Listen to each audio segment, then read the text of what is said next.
Citroën présente la troisième et nouvelle génération de C4. Une nouvelle fois, le constructeur fait preuve d'originalité en proposant une compacte au design fort ainsi qu'une déclinaison 100% électrique. Citroën est donc de retour sur le marché des berlines compactes. Et comme la marque ne fait rien comme tout le monde, surtout quand il s'agit de design, elle mélange les codes.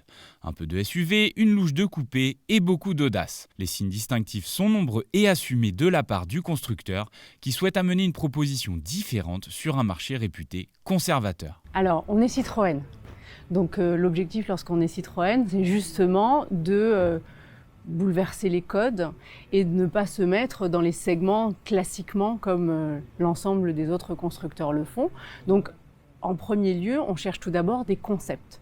Donc le concept de ce véhicule, c'est l'association de tout ce qui fait la belle berline du segment C, donc une voiture dynamique, aérodynamique qui exprime le côté famille. Et puis on l'a associé à cette posture unique, cette posture de SUV. Cette nouvelle C4 n'a donc rien de commun avec ses concurrentes traditionnelles que sont la Golf, la Mégane ou la 308. Il faut dire que la marque se cherche depuis la disparition de la C4 de son catalogue. Citroën n'est pas parvenu à convaincre les clients avec la C4 Cactus, un crossover au positionnement maladroit à mi-chemin entre le low-cost et la voiture plaisir. À bord, la présentation est autrement plus sobre. La planche de bord recouverte de matériaux souples affiche un traitement horizontal avec en son centre une élégante tablette tactile de 10 pouces sans bordure et au revêtement brillant. Elle regroupe tout le système d'infodivertissement et se montre rapide dans son fonctionnement.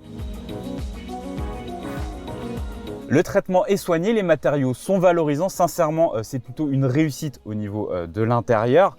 Et surtout, cette C4 ne reproduit pas les erreurs de ses cousines du groupe PSA, c'est-à-dire qu'elle conserve des commandes de confort physique, autrement dit de réels petits boutons pour régler la ventilation et la température. Dorénavant, le conducteur fait face à une instrumentation numérique et son passager à une tablette nomade.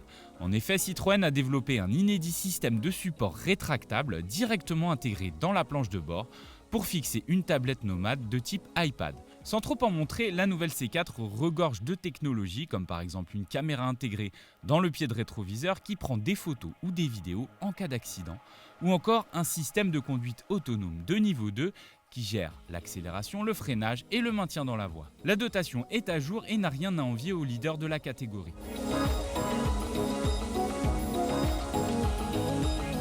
Le confort, c'est le dada de Citroën et de manière générale, cette nouvelle C4 traite bien ses occupants.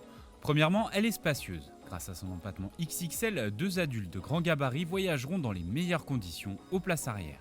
Ensuite, ils seront chouchoutés par des sièges larges, moelleux et ergonomiques. Le coffre se situe quant à lui dans la moyenne de la catégorie. Il affiche un volume similaire pour les versions thermiques et électriques. Car oui, c'est la grosse nouveauté, cette nouvelle C4 sera disponible dès son lancement en version 100% électrique. Elle abrite un moteur de 136 chevaux et offre une autonomie de 350 km. La concurrence encore rare sur le marché ne fait pas beaucoup mieux. Sa batterie d'une capacité de 50 kWh peut encaisser des charges rapides de 100 kW, ce qui permet de récupérer 80% de sa charge en 30 minutes. Naturellement, elle pourra bénéficier du bonus de 7 000 €. L'offre 100% électrique ne sera pas la seule du catalogue. Elle reprend les moteurs du groupe en mettant l'accent sur l'essence avec des versions PureTech disponibles en 100, 130 et 155 chevaux.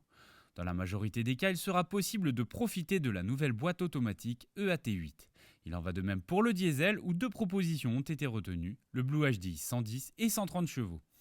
Côté châssis, la garde au sol surélevée et les suspensions à butée hydraulique devraient mettre en avant le confort si cher à Citroën. Les autos arriveront en concession à la fin de l'année, mais il sera possible de passer commande dès la fin du mois d'août lorsque les tarifs seront dévoilés.